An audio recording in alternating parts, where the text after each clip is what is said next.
البدع والأهواء، أهل البدع العقائدية وأهل البدع السياسية. نقول بيننا وبينكم السلف، بيننا وبينكم الكتب. بسم الله الرحمن الرحيم.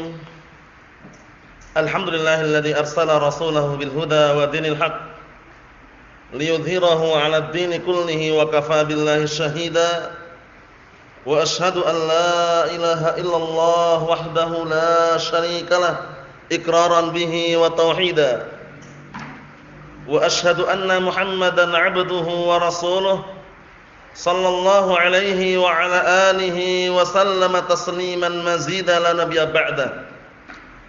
Ikhwani fid din, a'azzani wa azzakumullah wa barakallahu fikum. Kita lanjutkan bacaan terhadap kitab At-Tafsir Al-Muyassar, yang mana sekarang kita akan masuki juz yang ke-8 dari surat Al-An'am, ayat yang ke-111. Ayat yang ke-111 ini menjelaskan kalau seandainya permintaan orang-orang musyrikin yang kemarin kita baca, meminta agar didatangkan mukjizah lagi, padahal sudah datang pun enggak beriman gitu loh ya. Nah, kalau seandainya diturutin, ditampakkan mukjizah tersebut, didatangkan keajaiban mukjizah lagi, itu pun belum tentu mereka beriman juga gitu loh. Paham ya? Karena mereka sudah kita lewati kemarin, mereka terkenal dengan sumpal. Apa sumpal? Sumpah palsu. Nah, barakallahu fikum, Allah musta'an. Kita lihat. Qala Allah Ta'ala, perhatikan baik-baik ayat yang ke-111 itu. Walau annana nazzalna ilaihimul malaikata wa kallamhumul mauta wa hasyarna 'alaihim kulla syai'in qubula ma kanu liyu'minu illa an yasha Allah walakinna aktsarahum yajhalun. Kata Allah Subhanahu wa taala, kalaulah seandainya kami benar-benar menurunkan di hadapan mereka para malaikat, kemudian mengajak bicara mereka, orang-orang sudah mati. Orang mati ngajak bicara, ngajak ngobrol, ngomong. Karena itu kebesaran Allah Ta'ala yang mampu.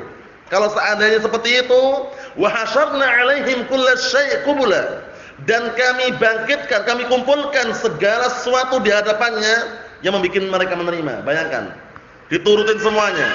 Nah, semuanya diturutin.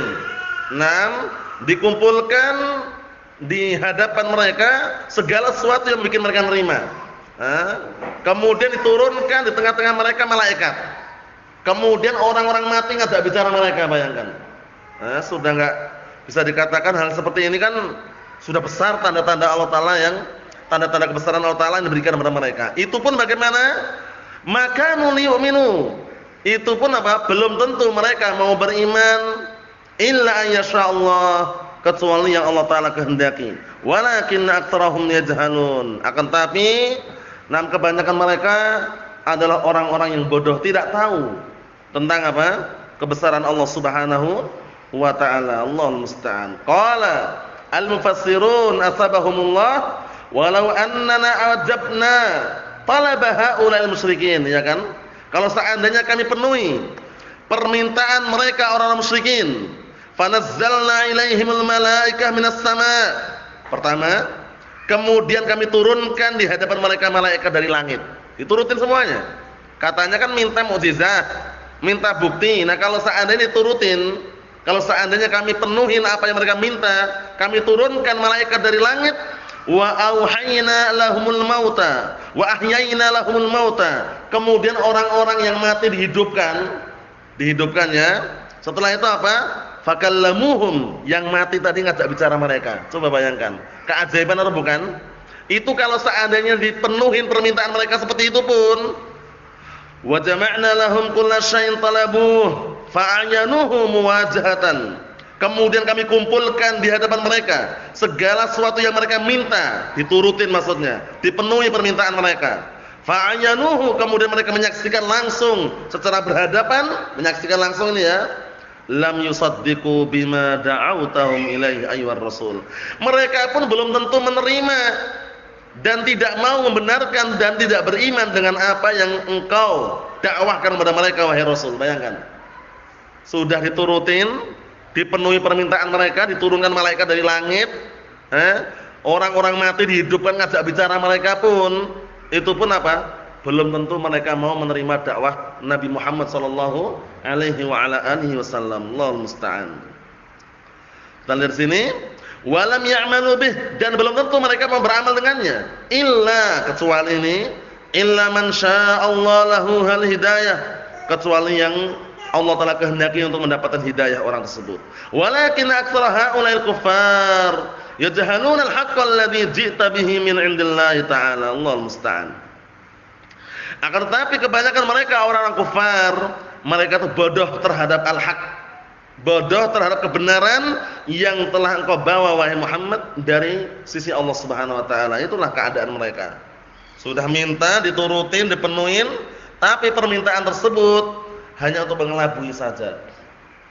Buktinya apa? Allah Ta'ala tahu tentang mereka. Kalau seandainya kami penuhi, kata Allah Ta'ala, permintaan mereka kami penuhi, kami turutin, itu pun belum tentu mereka mau beriman. Bayangkan. Makanya Allah Ta'ala mengabulkan, karena Allah Ta'ala tahu keadaan mereka bagaimana. Nah, barakallahu fikum, seperti itu. Sebagaimana ayat yang lain, nah barakallahu fikum, mengenai permintaan orang-orang kufar yang mereka pengen apa? Pengen kembali ke dunia lagi biar bisa beramal. Tapi Allah Ta'ala enggak penuhi, karena tahu nanti kalau dibalikkan ke dunia pasti enggak beramal juga, akan mengulangi kembali perbuatan dosa yang dulu mereka kerjakan. Ya kan? Apa ayatnya itu? Walau ruddu la'adu limanuhu anhu. Ya kan? Kalau seandainya mereka dikembalikan ke dunia lagi, mereka pun akan mengulangi, akan melakukan perbuatan yang dulu pernah dilarang. Allah Ta'ala enggak memenuhi permintaan mereka karena tahu. Allah musta'an. Kita lihat ayat yang berikutnya, perhatikan baik-baik. Ayat yang ke-112. Wa kadzalika ja'alna likulli nabiyyin aduwan syayatinal insi wal jin yuhi ba'duhum ila ba'din zukhrufal qawli ghurura walau syaa'a rabbuka ma fa'aluhu fadharhum wa ma yaftarun. Artinya, dan seperti itu pula kami jadikan, seperti itu pula lah kami jadikan setiap nabi itu seorang musuh. Bayangkan, nabi aja ada musuhnya, apalagi kita yang bukan nabi, tentunya musuhnya banyak. Nabi ya, Nabi kita Muhammad SAW, musuhnya itu bukan dari orang-orang jauh, dari karib kerabatnya sendiri, dari keluarganya sendiri. Ada yang dari nampamannya, paham ya? Seperti itu. Coba lihat orang-orang dekat semua. Abu Jahal, Abu Lahab, paham ya? Nah, musuhnya banyak, itu nabi padahal ya. Dan sebagaimana yang Allah katakan juga dalam ayat yang lain, wa kadzalika ja'alna likulli nabiyyin aduwwan minal mujrimin wa kafa bi rabbika hadiyan wa nasira. Dan demikianlah kami jadikan setiap nabi itu seorang musuh dari kalangan orang-orang jahat. Jadi nabi karena apa? Kenapa kok ada musuhnya? Karena mendakwakan al-haq, mendakwakan kebenaran. Antum dimanapun antum dakwah, menyampaikan Al-Quran, Sunnah misalkan, musuhnya banyak. Musuhnya banyak, gunjing antum, kemudian musuhi kalian, kemudian dengan tuduhan-tuduhan yang keji, paham ya? Itu harus siap resiko kita. Kalau kita nggak siap resiko, mundur ke belakang nanti. Kalau mundur ke belakang rugi, paham ya? Itulah dakwah Nabi dan Rasul. Bayangkan, Nabi Nuh alaihissalam ada berdakwah 950 tahun. Tidak mundur sama sekali, bayangkan. Yang ikut sedikit padahal. Paham ya? Ini dalil yang sangat kuat. Setiap nabi ternyata ada musuhnya. Apalagi kalau bukan nabi, tentunya banyak lagi musuhnya. Paham ya? Kenapa kok musuhnya ada ya? Karena menyampaikan al-haq. Kalau yang antum sampaikan kebatilan, banyak teman, banyak pendukung. Jangan kita lewati kan? Karena tidak ada kebatilan satupun melainkan pendukungnya ada. Mesti itu dah. Kita lewati contohnya berkali-kali juga ya. Dimanapun kebatilan ada, dimanapun kejahatan ada, dimanapun kelompok sesat itu muncul, walaupun sudah jelas-jelas itu sesat, jelas-jelas itu batil, pasti ada pengikutnya. Paham ya? Contohnya apa kemarin? Contohnya yang sudah kita lewati. Ada dulu di Indonesia perempuan ngaku nabi. Ya enggak? Ingat enggak waktu zaman-zaman waktu itu? Perempuan ngaku nabi itu udah enggak masuk akal. Nabi itu enggak ada perempuan. Itu pun ada enggak pengikutnya? Ada pengikutnya. Bayangkan itu. Nah, barakallahu fikum. Jadi, nah barakallahu fikum barakallahu fikum ma min batilin aw mubtilin illa walahu atba'. Tidak ada ahlul batil satupun kecuali punya pengikut. Kecuali apa? Punya pengikut. Jadi enggak usah merasa heran atau merasa kok bisa ya. Itu sudah sunnatullah, ketetapan Allah Subhanahu wa taala. Kita lihat lagi musuhnya dari kalangan siapa saja. Wa kadzalika ja'alna likulli nabiyyin aduwan syayatinal insi wal jin. Allahul musta'an. Dan seperti itu pula lah kami jadikan setiap nabi seorang musuh dari kalangan setan, manusia dan jin. Bayangkan. Musuhnya itu bukan hanya manusia saja, setan dari kalangan manusia dan setan dari kalangan jin. Maksudnya bagaimana? Ya wujudnya wujud manusia tapi menghalang-halangi dari jalan Allah, menghalang-halangi untuk beriman kepada Allah Ta'ala. Wujudnya manusia, tapi perilaku perbuatannya adalah perbuatan seperti perbuatan setan. Allahul musta'an. Kita lihat lagi. Yuhi ba'duhum ila ba'din zukhrufal qawli ghurura. Yang mana musuh-musuh tadi itu, setan dari kalangan jin dan manusia tadi itu, mereka saling mencurahkan ucapan sebagian mereka kepada sebagian yang lain, dihias-hiasi ucapan tersebut untuk menipu. Itulah setan. Syaitan yang terkutuk. Mereka kalau nipu bukan satu langkah, berlangkah-langkah sehingga orang banyak terjebak. Paham ya? Peringatan Allah Ta'ala dalam Al-Qur'an Karim, wala tattabi'u khutuwatus syaitan. Jangan kalian mengikuti langkah-langkah setan, karena setan kalau ganggu itu berlangkah-langkah. Bagaimana caranya orang itu terganggu dan bagaimana caranya orang itu terjerumus itu loh ya. Jadi kita harus waspada. Langkah-langkah jerat-jerat setan kita hindari. Paham ya? Nah, barakallahu fikum. Karena mereka ingin kita termasuk apa? Min ashabis sa'ir, termasuk penduduk neraka sa'ir. Itu tujuan setan. Makanya kita butuh, nah barakallahu fikum, ilmu dan keimanan untuk menepis hal tersebut. Kita lihat di sini. Walau syaa rabbuka ma fa'aluh. Benar ini ya. Kalau seandainya Allah Ta'ala, kalau seandainya Rabbmu menghendaki, niscaya mereka tidak akan bisa berbuat apa-apa. Paham ya? Mereka musuh-musuh ini enggak akan bisa berbuat apa-apa kalau Allah Ta'ala menghendaki. Tapi Allah Ta'ala biarkan kenapa? Karena ada hikmah di balik itu, ujian. Orang kalau berdakwah menyampaikan al-haq kok enggak diuji, itu belum apa? Belum berhasil situ. Paham ya? Kenapa belum berhasil? Karena kalau menyampaikan al-haq pasti diuji. Pasti sudah. Paham ya? Kalau menyampaikan al-haq kemudian apa enggak diuji, itu belum berhasil. Syekhul Islam Ibnu Qayyim Al-Jauziyah rahimahullah menyebutkan dalam kitab An-Nuniyah mengenai apa? Dua perkara yang tidak terlepaskan. Dua perkara yang tidak terlepaskan apa? Pertolongan dan ujian. Paham ya? Jadi orang kalau menyampaikan al-haq ada ujian, tapi di balik ujian pertolongan menanti. Pertolongan menyertai. Apa kata beliau rahimahullah? Nah barakallahu fikum wal haqqu mansurun wa mumtahanun fala ta'jab fa hadai sunnatur rahmani. Kata beliau wal haqqu mansurun wa mumtahanun fala ta'jab fa hadai sunnatur rahmani. Artinya apa? Kebenaran itu senantiasa ditolong dan diuji. Pasti antum menyampaikan kebenaran untuk keluarga saja, kadangkala apa? Ada yang menentang, ada yang melawan, ada yang berdebat, ya enggak? Nah, tapi itu ujian. Di balik ujian tersebut ada apa tadi? Mansurun, pertolongan. Pertolongan dari siapa? Dari Allah Subhanahu wa taala. Fala ta'jab, jangan merasa heran. Jangan merasa apa? Jangan merasa heran karena dua perkara ini ketetapan Ar-Rahman, ketetapan Allah Subhanahu wa taala. Di mana ada ujian, ada pula pertolongan di balik itu semuanya. Dia sabar.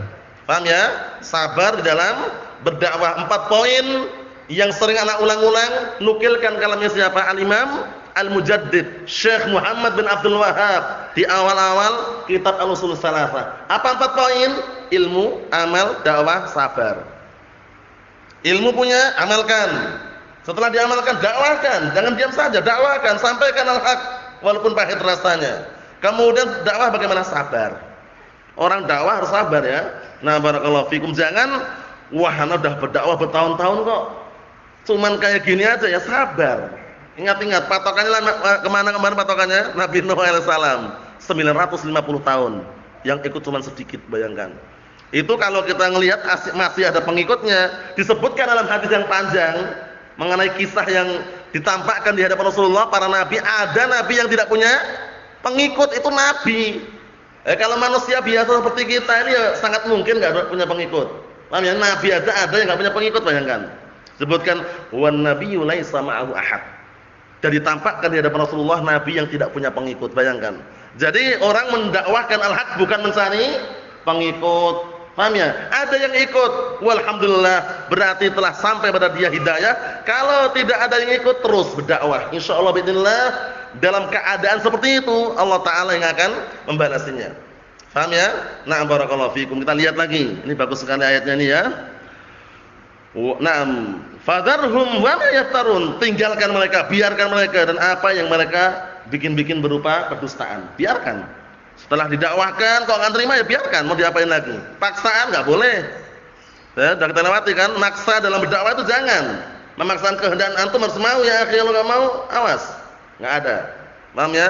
Antum harus ikut ana ya akhi, kalau kamu taqillah. Enggak bisa. Kita hanya mengarahkan ikuti dalil.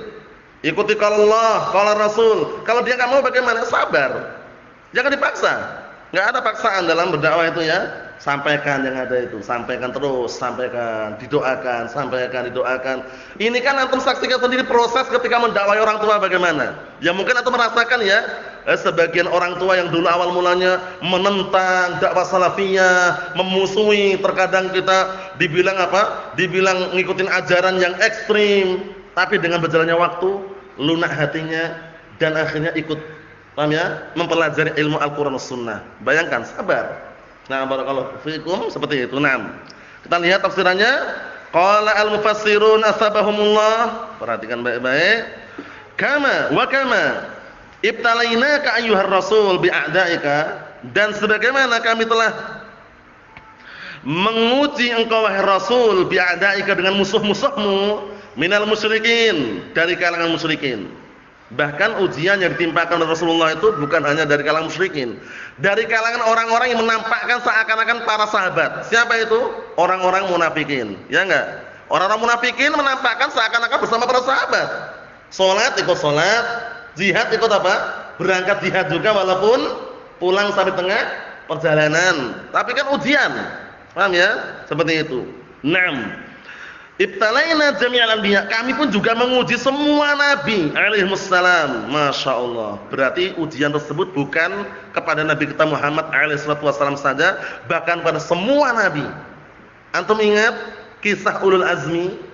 Ulul azmi dari kalangan para rasul, 5 nabi yang dikenal dengan ulul azmi. Kenapa kok sampai mendapatkan gelar ulul azmi? Orang yang memiliki apa? Kekuatan kesabaran sangat luar biasa. Karena ujian tadi itu diantaranya mereka telah melampaui, melewati tahapan demi tahapan, ujian demi ujian. Paham ya? Mulai siapa?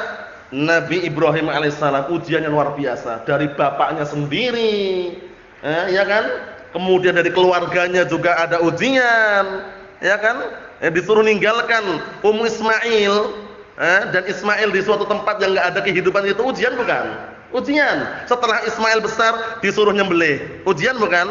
Ujian. Bapaknya malah nentang, bapaknya Ibrahim. Ujian juga. Nabi Nuh alaihissalam. Ujiannya apa? Anaknya sendiri apa? Kafir. Istrinya kafirah, bayangkan. Keluarga, ujian dari keluarga juga. Paham ya? Jadi ujian terkadang dari keluarga sendiri gitu ya. Yang ketiga, Nabi siapa? Barakallahu fikum, Musa alaihissalam. Ujian atau tidak? Ujian, lahir di tengah-tengah apa? Di tengah-tengah raja yang bengis. Yang mengilzamkan, mengharuskan kalau lahir anak laki-laki bunuh. Bayangkan itu. Waktu itu kalau lahir anak laki-laki bunuh. Banyak para ummahat, para akhwat yang ketakutan. Paham ya? Ketakutan apa? Karena kalau lahir anak laki-laki dibunuh. Tapi Nabi Musa alaihissalam selamatkan, bayangkan. Setelah besar ternyata musuh bebuyutannya Fir'aun. Paham ya?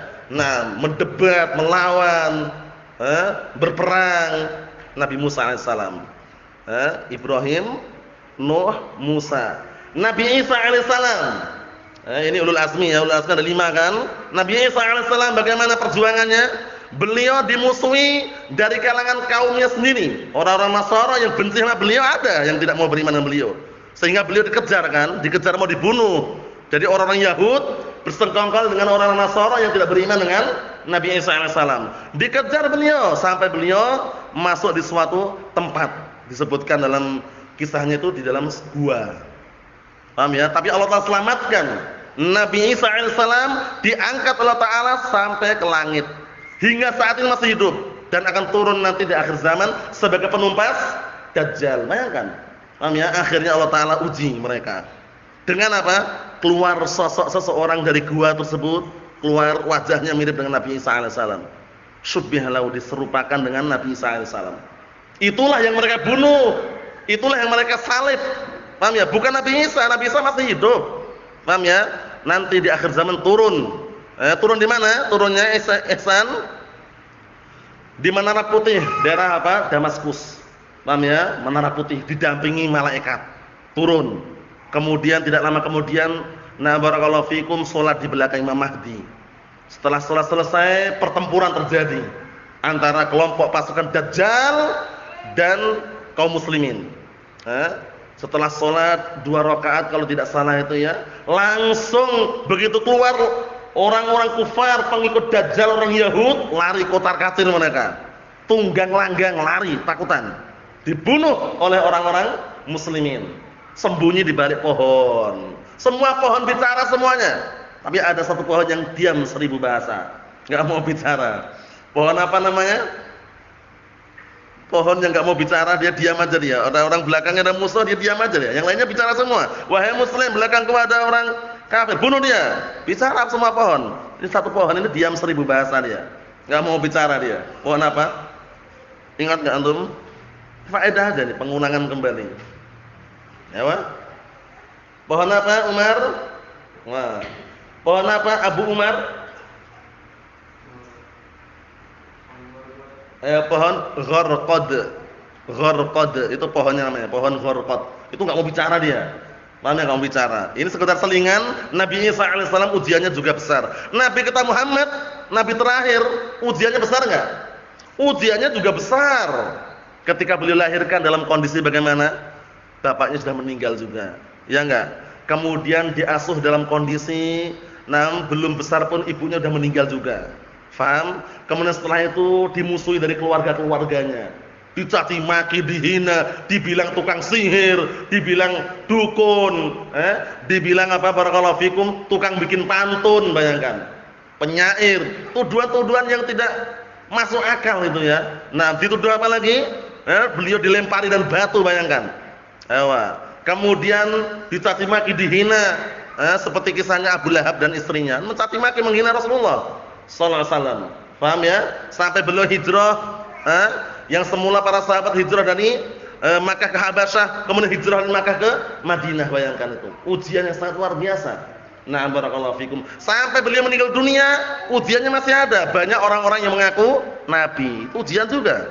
Paham ya? Nah, barakallahu fikum, seperti itu. Ini sekedar selingan bahwasanya segenap para nabi pun juga ada musuhnya. Kita lihat lagi tafsirannya, perhatikan baik-baik, simak di situ.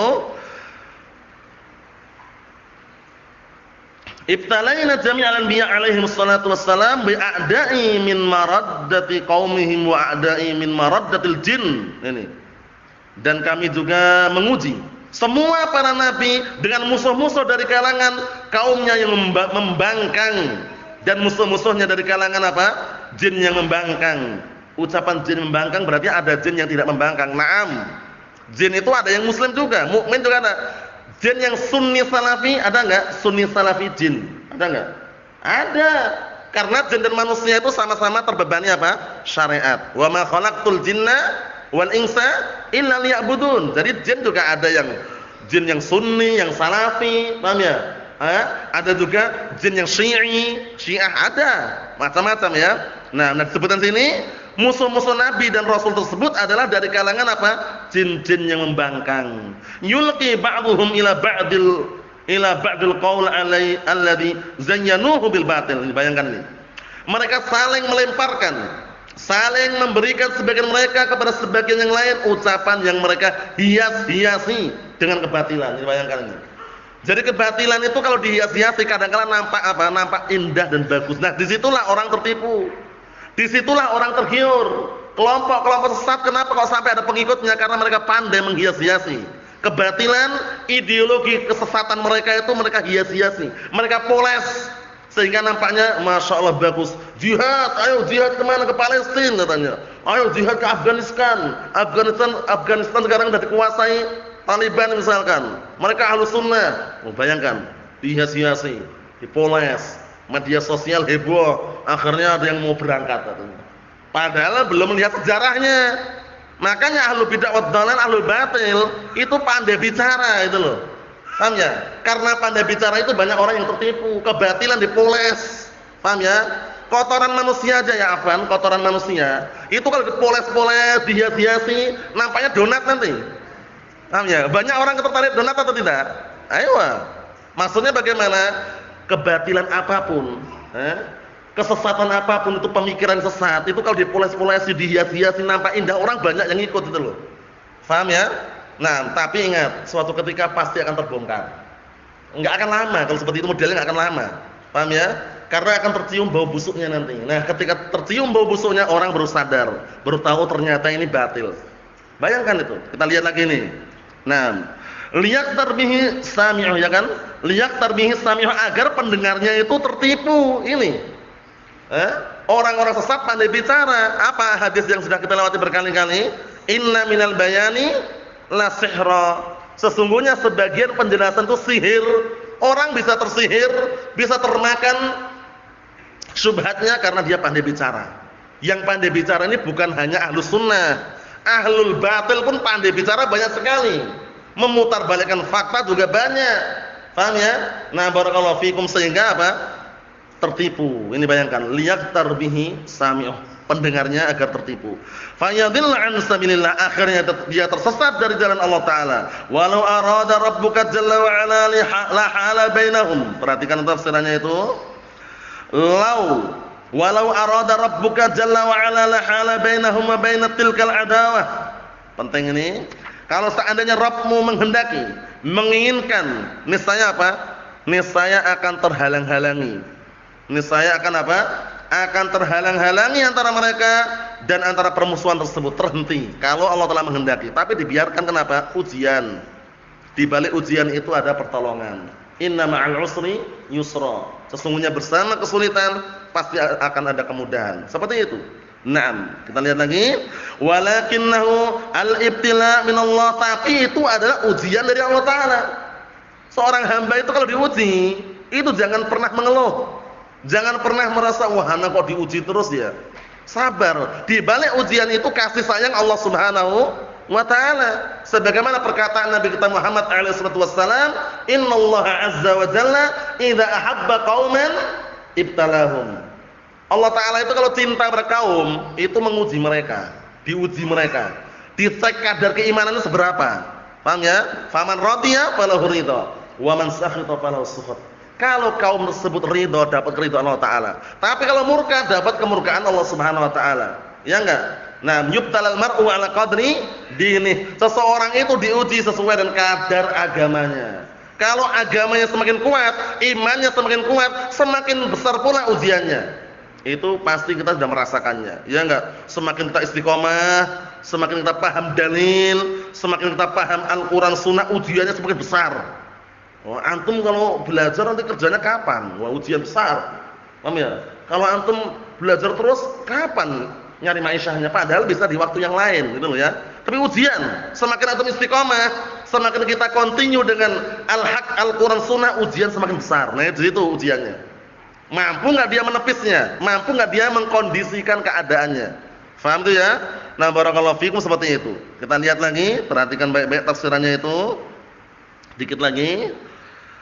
Nah, kata Allah Subhanahu wa taala dijelaskan oleh tafsir sini, fad'hum wa ma yakhtaliquna wa ma yakhtaliquna min kadzibin wa zur. Tinggalkan mereka, biarkan mereka, dan apa-apa yang mereka bikin-bikin berupa kedustaan dan juga sumpah yang palsu, sumpah palsu. Allahul musta'an. Inilah keadaan orang-orang musyrikun, yang mereka banyak nanya, banyak permintaan, setelah dipenuhi mereka pun juga tidak barakallahu fikum, mewujudkan apa yang mereka janjikan. Hanya apa? Hanya omong kosong. Allahul musta'an. Naam. Ikhwani fi din azza wa jazakumullah, kita ambil satu lagi karena sambungannya. Walitasgha ilaihi afidatul ladzina la yu'minuna bil akhirah wal yardauhu wal yaqtarifu ma hum muqtarifun. Ayat yang ke-113, perhatikan baik-baik di situ. Ewa. Kenapa demikian? Kenapa kok ucapan-ucapan yang batil dihias-hiasi? Kenapa? Dikarenakan biar hati-hati yang lemah milik orang-orang yang tidak beriman itu apa? Terpedaya. Hati-hati yang lemah kan terpedaya dengan ucapan-ucapan yang dihias-hiasi tadi itu. Paham ya? Itu ujian ya. Nah, barakallahu fikum, yang mereka tidak beriman terhadap hari akhirat terpedaya, tertipu, tergiur. Wal yardauhu, dan agar apa? Mereka pun senang akhirnya dengan ucapan-ucapan yang nah barakallahu fikum dibalut, dihias-hiasi dengan kebatilan tadi. Wal yaqtarifu ma hum muqtarifun, dan agar mereka pun akhirnya berbuat sesuka dengan apa yang mereka sukai. Allahumma musta'an. Kita lihat tafsirannya yang terakhir. Qala al-mufassirun asbahumullah walitamila ilaihi qulubul kuffar alladziina la yusaddiquna bil hayatil akhirah wa la ya'maluna laha. Allahumma musta'an. Wa la ya'maluna laha. Itu semuanya tadi kenapa kok para setan, musuh-musuh Allah menghias-hiasi kebatilan dengan apa? Dengan suatu ucapan yang baik, ucapan yang bagus. Walitamila ilaihi qulubul kuffar. Tujuannya ini, agar hati-hati orang-orang kufar tersebut condong, cenderung, tertarik. Orang kufar yang mereka tidak membenarkan kehidupan akhirat, bayangkan. Dan orang-orang yang mereka tidak mau beramal terhadapnya. Jadi orang-orang kufar, mereka tidak meyakini adanya kehidupan apa? Kehidupan akhirat. Paham ya? Mereka meyakini bahwasanya kehidupan itu cuma sekali tok di dunia, enggak dibangkitkan lagi. Itu enggak benar ya. Kehidupan itu barakallahu fikum ada marahil. Apa marahil? Tahapan-tahapan. Memang kita di dunia ini, nanti kalau mati meninggal dunia, bukan di dunia lagi, alamnya udah lain. Paham ya? Orang-orang kufar mengingkarinya. Makanya di daerah India atau yang semisal mereka, itu kalau orang meninggal, itu enggak dikebumikan langsung, dibakar. Paham ya? Dibakar menjadi abu, akhirnya apa? Ada yang taburkan, dibuang, biar apa? Na'am barakallahu fikum, na'am, kata mereka nanti biar terlebur semua dosa-dosanya atau yang semisalnya. Paham ya? Ada juga keyakinan yang apa? Agar enggak bisa dibangkitkan lagi. Itu enggak benar. Paham ya? Allah Taala pasti akan membangkitkannya. Karena ada tulang ekor yang tidak hancur di situ. Na'am barakallahu fikum, yang Allah Taala akan ciptakan kembali. Ikhwan fi din azza wa jazakumullah, kita lihat lagi dikit lagi. Walituhibbahu anfusuhum, dan ini tujuan yang lain. Tujuan lainnya adalah agar diri-diri mereka cinta dan senang. Ucapan-ucapan yang batil itu kalau dihias-hiasi orang kan tertarik gitu loh. Paham ya? Sudah kita lewati tadi, orang tertarik dengan ucapan-ucapan yang batil yang dihias-hiasi tadi itu. Nah, tapi ingat ya, kebatilan walaupun dihiasi bagaimanapun suatu ketika akan apa? Terbongkar. Akan terbongkar dan akan tercium baunya. Kalau sudah tercium baunya, orang akan lari meninggalkan kebatilan tersebut. Nah, kita lihat wal yaktasibu minal a'mal as-sayyi'ah ma hum muktasibun, dan tujuan lain akhirnya melahirkan apa? Mereka pun melakukan, mengerjakan amalan-amalan yang jelek sesuai dengan apa yang mereka kerjakan. Wa fi hadza tahdidun 'azimun lahum. Di sini padahal apa? Ada ancaman yang besar untuk mereka. Ancamannya apa? Mereka dibiarkan begitu saja tapi ada hukumannya bagi mereka. Hukumannya apa? Ya tentunya neraka jahanam, wal a'yadu billah. Kalau mereka tetap mengikuti barakallahu fikum, hawa nafsu mereka yang menjerumuskan kepada kekufuran atau yang semisalnya. Nasallahu as-salamatu wal afiyah. Ini yang kita baca, semoga bermanfaat bagi kita semuanya. Subhanakallahumma bihamdika asyhadu an la ilaha illa anta astaghfiruka wa atubu ilaik. Walhamdulillahirabbil alamin.